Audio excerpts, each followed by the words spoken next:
Señor presidente, excelentísimos señores representantes permanentes, señoras y señores delegados, han transcurrido casi 2 años desde que el presidente Barack Obama anunciara su disposición a emplear sus facultades ejecutivas y a trabajar con el Congreso con el objetivo de levantar el bloqueo a Cuba.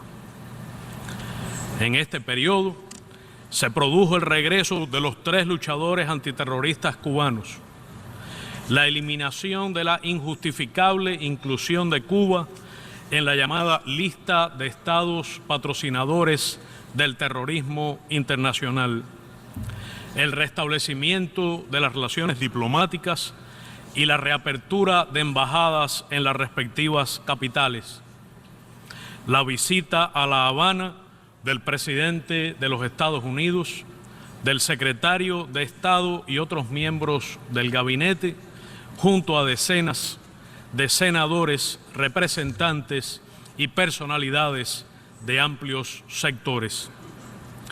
Sin dudas, se han registrado avances en el diálogo y la cooperación en temas de interés común y se firmaron una docena de acuerdos que reportan beneficios recíprocos.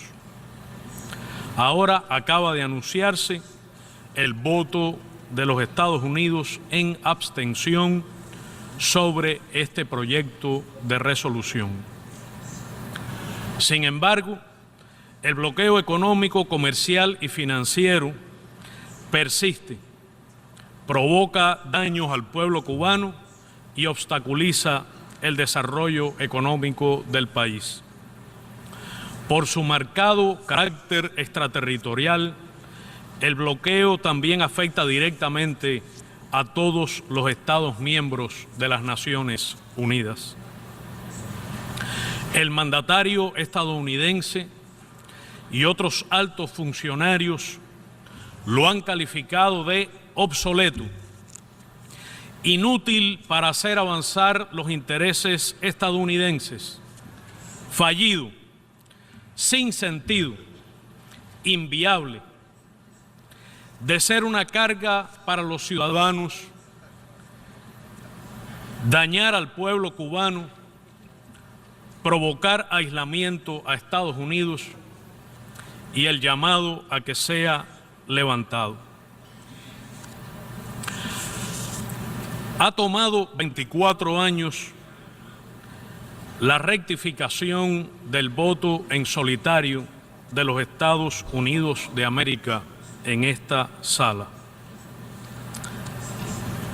Han sido 24 años, como ha dicho la embajadora Samantha Power, de aislamiento y fracaso. 58 años de resistencia heroica de nuestro pueblo están en el fondo de lo que está ocurriendo. Pienso en este momento en mi pueblo, en Fidel y en Raúl, en los jóvenes cubanos herederos de esta larga lucha gloriosa. Algunos me preguntaban por qué presentar otra vez esta resolución a la Asamblea General. No puede subestimarse en modo alguno el poderoso mensaje político y ético que esta Asamblea envía a los pueblos del mundo.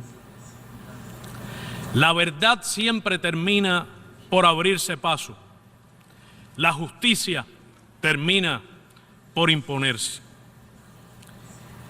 El voto en abstención anunciado constituye seguramente un paso positivo en el futuro de mejoramiento de las relaciones entre los Estados Unidos y Cuba.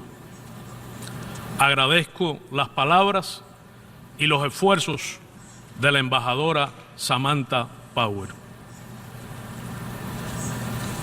La mayoría de las regulaciones ejecutivas y las leyes que establecen el bloqueo permanecen, sin embargo, vigentes y son aplicadas con rigor hasta este minuto por las agencias del gobierno estadounidense. Reconocemos que las medidas ejecutivas adoptadas por el gobierno de los Estados Unidos constituyen pasos positivos, pero de muy limitado efecto y alcance. Las referidas al sector de las telecomunicaciones tienen lamentablemente declarados propósitos políticos e injerencistas, pero demuestran cuán amplias son las facultades del presidente, quien podría mañana, si quisiera, autorizar operaciones comerciales, créditos privados e inversiones en todos los sectores de la economía. Las medidas relativas a operaciones comerciales con pequeños negocios privados, también de manera infortunada con expresas motivaciones políticas, no funcionarán en escala apreciable mientras no se tengan en cuenta la organización económica y las estructuras del comercio exterior cubano. No obstante, también demuestran que en el ámbito del comercio podría avanzarse, aún en el caso de que las leyes del bloqueo permanecieran sin modificación. Algunos voceros estadounidenses han expresado que el ordenamiento cubano dificulta la aplicación de dichas medidas. Ellos saben que no es cierto. Es el conjunto del bloqueo el que determina la realidad actual. Es notorio y conocido que el presidente de los Estados Unidos posee amplias prerrogativas ejecutivas que no ha empleado, como aún podría, para modificar sustancialmente la aplicación práctica del bloqueo y su impacto humanitario y económico. ¿Significa este cambio de voto que las utilizará con determinación? Hace solo 12 días, los departamentos de Tesoro y Comercio anunciaron nuevas medidas que, aunque positivas, tienen muy limitado alcance. En su mayoría, están dirigidas a ampliar transacciones autorizadas anteriormente y, más que beneficiar a Cuba y al pueblo cubano, favorecen a los Estados Unidos. Una noticia simpática. A partir de ahora, los ciudadanos estadounidenses que tengan autorización de su gobierno para visitar a Cuba o que viajen a algunos de sus países podrán comprar y llevar como parte de su equipaje personal productos cubanos sin límite de valor, incluyendo ron y tabaco, todos los que quepan en su equipaje personal. Sin embargo, continúan prohibidas las exportaciones de esos productos a los Estados Unidos. ¿Por qué? Salvo emisión de licencias específicas, las nuevas medidas tampoco permiten inversiones estadounidenses en nuestro país, ni empresas mixtas, siquiera para la producción farmacéutica y biotecnológica cubana, cuya comercialización y distribución en los Estados Unidos ha sido felizmente autorizada, siempre y cuando reciban la aprobación de la Agencia de Medicinas y Alimentos. No se amplían tampoco las exportaciones de los Estados Unidos a Cuba, más allá de las limitadas ventas autorizadas anteriormente, que excluyen a los sectores clave de la economía cubana. Ni se anunciaron tampoco otros cambios en el área financiera, por lo que se mantiene la prohibición a la apertura de cuentas corresponsales de entidades bancarias cubanas en instituciones similares estadounidenses. Por su parte, el Congreso estadounidense no ha aprobado ninguna de las 20 enmiendas o iniciativas legislativas que con apoyo bipartidista han propuesto eliminar algunas restricciones del bloqueo o incluso la totalidad de esta política. Por el contrario, se han presentado más de 50 iniciativas legislativas que amenazan con reforzar aspectos fundamentales de la aplicación del bloqueo, impedir al presidente la aprobación de nuevas medidas ejecutivas o la implementación de las ya adoptadas. Tampoco se han conocido esfuerzos específicos del gobierno en este sentido. Es necesario, por tanto, juzgar por los hechos. Lo importante y concreto es el desmontaje del bloqueo, más que los discursos, las declaraciones de prensa o incluso el voto de una delegación en esta sala. Repito, es necesario juzgar por los hechos. Señor presidente, son incalculables los daños humanos producidos por el bloqueo. No hay familia cubana ni sector en el país que no sufra sus efectos en la salud, la educación, la alimentación, en los servicios, los precios de los productos, en los salarios y las pensiones. La imposición de condiciones discriminatorias y onerosas, unida a los efectos disuasivos del bloqueo, restringe las compras de alimentos y la adquisición en el mercado estadounidense de medicamentos reactivos, piezas de repuesto para equipos e instrumental médicos y otros. La empresa estadounidense Medtronic no pudo establecer contratos con empresas cubanas para la venta de estimuladores cerebrales profundos que servirían para el tratamiento de los pacientes cubanos con enfermedad de Parkinson y otros trastornos neurológicos, alegando muy recientemente las restricciones del bloqueo. Tampoco le fue posible a la multinacional Sigma-Aldrich proveer los medios de protección y productos químicos y biotecnológicos solicitados por la empresa cubana Farmacuba para la elaboración de medicamentos en el país. En mayo de este año, la Comisión Regulatoria Nuclear de los Estados Unidos notificó a la sucursal en ese país de la compañía alemana Eckert & Ziegler que se denegaría la solicitud de licencia para proveer a la compañía holandesa Philips la fuente de calibración para un equipo médico adquirido por el Instituto de Oncología de Cuba en 2013, afectando un servicio vital para pacientes con cáncer.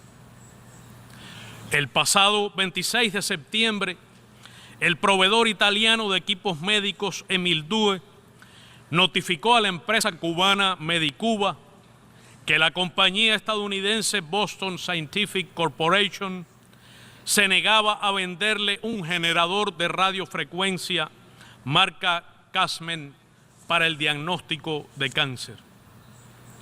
El bloqueo afecta además los intereses de los propios ciudadanos estadounidenses, quienes pudieran beneficiarse de varios servicios en Cuba, entre ellos los de salud. Agradezco y comparto las emotivas palabras de la embajadora Samantha Power sobre el caso emblemático, simbólico, del doctor Félix Sarria Báez. Es un ejemplo de todo lo que podría hacerse cuando prevalece la cooperación internacional. Sin embargo, no podría callar que en los momentos trágicos de la epidemia de ébola en África Occidental el despliegue de ayuda médica cubana fue obstaculizado por la negativa del británico Standard Chartered Bank a realizar transferencias entre la Organización Mundial de la Salud y las brigadas de médicos cubanos que integraba el doctor Sarria Báez y que arriesgaban sus vidas en el contacto directo con los pacientes, lo que requirió, aún en esas condiciones extremas, licencias específicas del Departamento del Tesoro. La sucursal en Uganda de este banco acaba de cerrar las cuentas personales de los trabajadores de la salud cubanos en ese país, y la filial del también británico Barclays Bank les impide hacer transferencias a Cuba. Ocurre lo mismo con el personal cubano de cooperación en el sector educacional en otros países. Son ejemplos que demuestran la complejidad de la realidad entre los Estados Unidos y Cuba. Pero es sin lugar alentador el enfoque realizado esta mañana. Con el cambio de voto de Estados Unidos, podría preguntarse, ¿cesarán estas prácticas? En agosto de 2016 no se pudieron efectuar las transferencias asociadas a los servicios materno, infantil y oftalmológico prestados en Argelia ante la negativa de los bancos corresponsales, el alemán Commerzbank y el belga KBC Bank. Mediante el vergonzoso programa de parol para el personal médico cubano que labora en otros países, Estados Unidos intenta impedir la cooperación médica y privarlos a ellos y a nosotros de indispensables recursos humanos altamente calificados. El mes pasado, bancos radicados en Pakistán se negaron a abrir una carta de crédito solicitada por una compañía de ese país para la compra de 100.000 vacunas contra la hepatitis B, por ser Cuba un país bajo sanciones de los Estados Unidos. Permanece vigente la prohibición legal a los ciudadanos estadounidenses de viajar libremente a Cuba, lo que es una violación de sus derechos y libertades civiles, aunque se han facilitado los viajes bajo licencias generales solo en las 12 categorías autorizadas por la ley de ese país. Un ciudadano estadounidense está bajo amenaza de ser multado por $100.000 por haber viajado a Cuba con varios acompañantes. El bloqueo sigue siendo una violación masiva, flagrante y sistemática de los derechos humanos de todas las cubanas y cubanos y califica como acto de genocidio a tenor de la Convención para la Prevención y Sanción del Delito de Genocidio de 1948. Es un obstáculo para la cooperación internacional en áreas humanitarias. Entre abril de 2015 y marzo de 2016, los daños económicos directos provocados a Cuba por el bloqueo ascendieron a 4.680 millones de dólares a precios corrientes, calculados con todo rigor y de manera prudente y conservadora. Los daños acumulados durante casi 6 décadas alcanzan la cifra de 753.688 millones de dólares, tomando en cuenta la depreciación del oro. A precios corrientes equivalen a algo más de 125.000 millones de dólares. El bloqueo es el principal obstáculo para el desarrollo económico y social de nuestro pueblo. Constituye una violación flagrante al derecho internacional, la Carta de las Naciones Unidas y la proclama de la América Latina y el Caribe como zona de paz. Su aplicación extraterritorial añade una magnitud adicional a su naturaleza violatoria de la ley internacional. ¿Cómo objetar estas afirmaciones? Basta con leer los textos legales. Fue una buena noticia el anuncio realizado por el Departamento del Tesoro de Estados Unidos de permitir a mi país utilizar el dólar estadounidense en sus transacciones internacionales. Pero hasta este momento, Cuba no ha podido realizar pagos ni depósitos en efectivo en esta moneda debido a las multas y a los efectos intimidatorios del bloqueo, y se ha incrementado en terceros países el cese de operaciones, el cierre de cuentas bancarias cubanas en el extranjero, la negativa de otorgar créditos o el rechazo de transferencias desde o hacia Cuba. Al tratar de acceder desde mi país al sitio web de la división Norton de la compañía Symantec, que provee servicios de prevención y eliminación de software malicioso, es decir, virus informáticos dañinos, etc., se lee: en cumplimiento de las leyes aplicables de los Estados Unidos, estamos impedidos de procesar su solicitud. Muchos otros responden que el cliente no tiene permiso para obtener la dirección de un sitio en Internet desde este servidor o simplemente acceso denegado.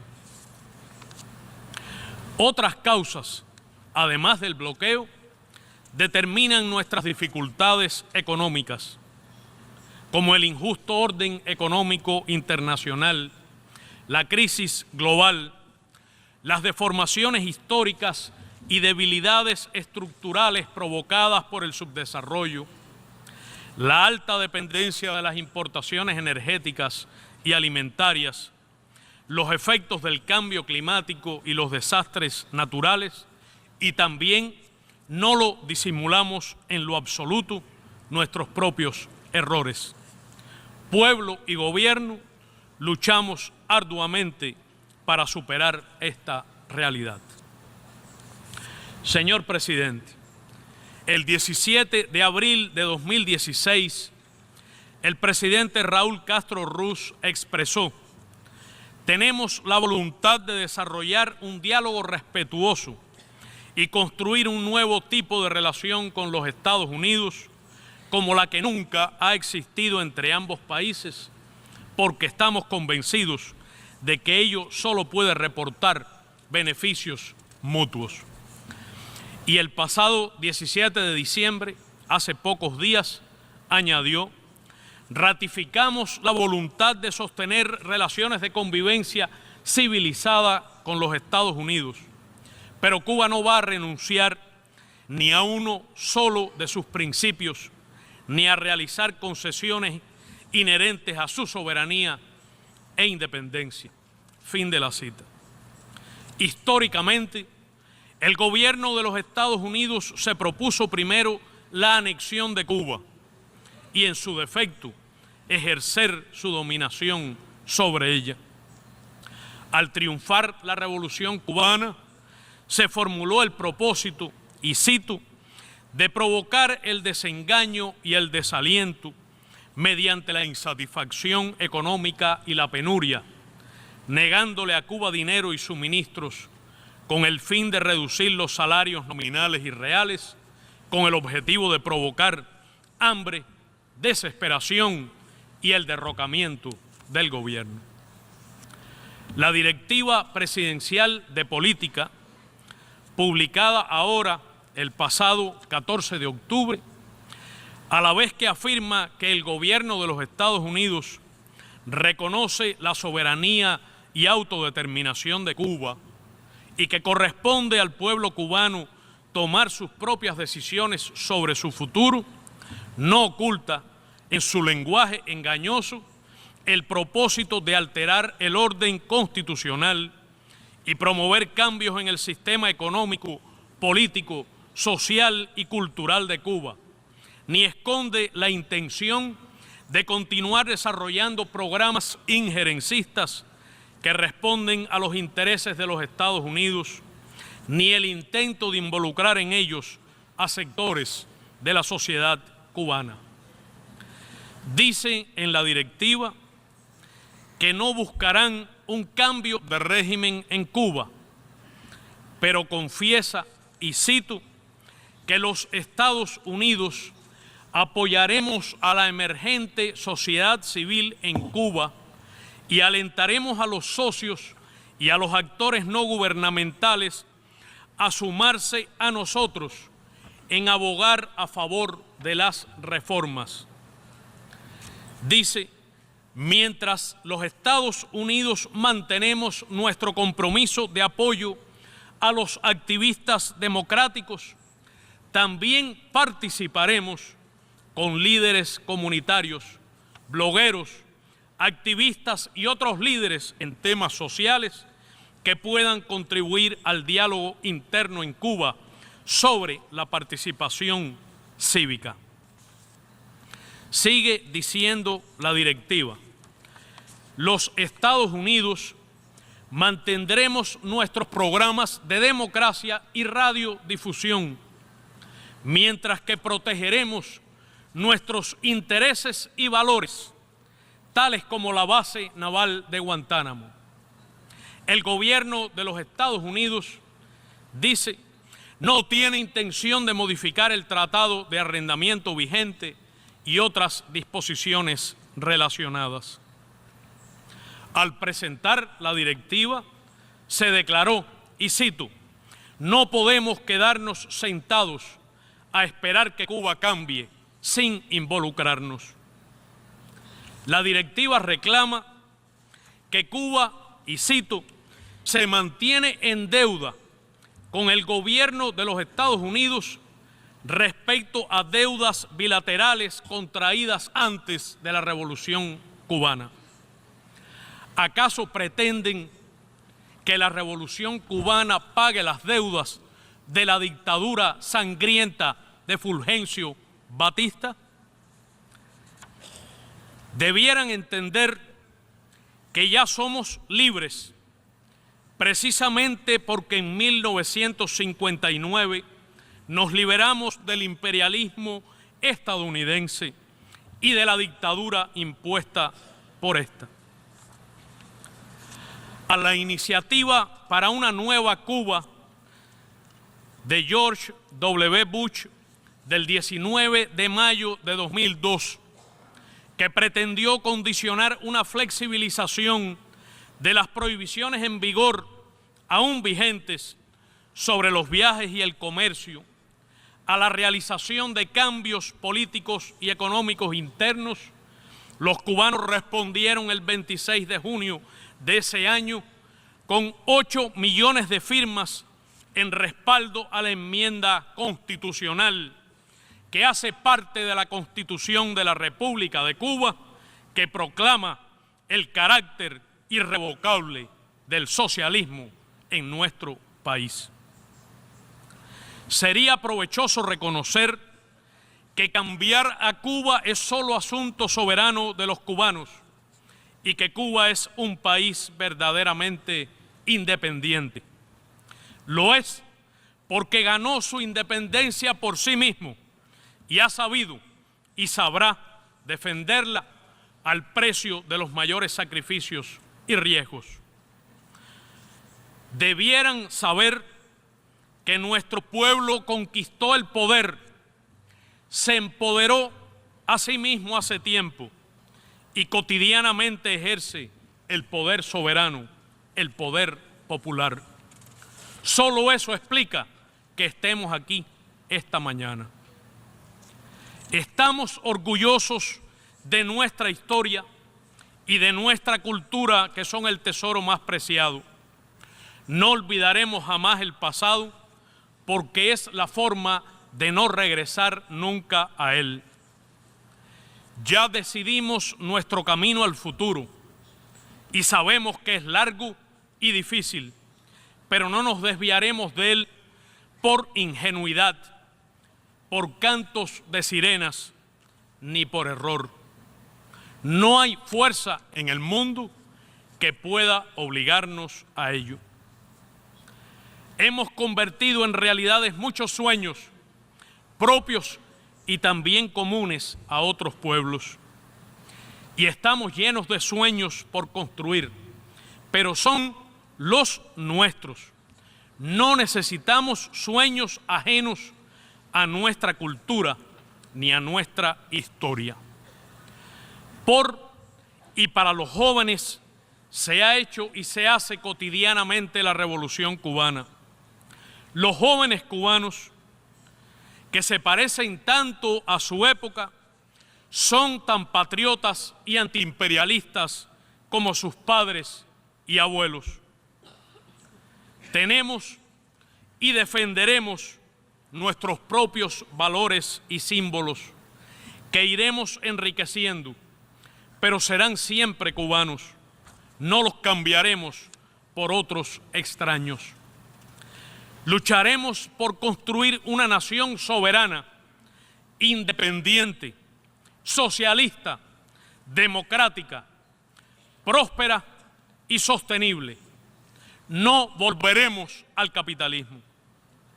Como dijo el líder de la revolución, Fidel Castro Ruz, el pasado 19 de abril, perfeccionaremos lo que debamos perfeccionar con lealtad meridiana y la fuerza unida, como Martí, Maceo y Gómez, en marcha indetenible. Señor presidente, distinguidos representantes permanentes, estimados delegados, el levantamiento del bloqueo es el factor clave para avanzar hacia la normalización de las relaciones con los Estados Unidos y es lo que dará sentido, profundidad y solidez a lo alcanzado. El bloqueo es injusto, inhumano, inmoral e ilegal y debe cesar unilateral e incondicionalmente. El cambio de voto que la embajadora Samantha Power acaba de anunciar es una señal promisoria. Tenemos la esperanza de que se refleje en la realidad. Agradecemos profundamente a todos los gobiernos y pueblos, parlamentos, fuerzas políticas y movimientos sociales, representantes de la sociedad civil, organizaciones internacionales y regionales que han contribuido con su voz o su voto año tras año a fundamentar la justeza y la urgencia de la abolición del bloqueo. Extendemos nuestra sincera gratitud al pueblo estadounidense por su apoyo creciente a este loable propósito. Muchas gracias.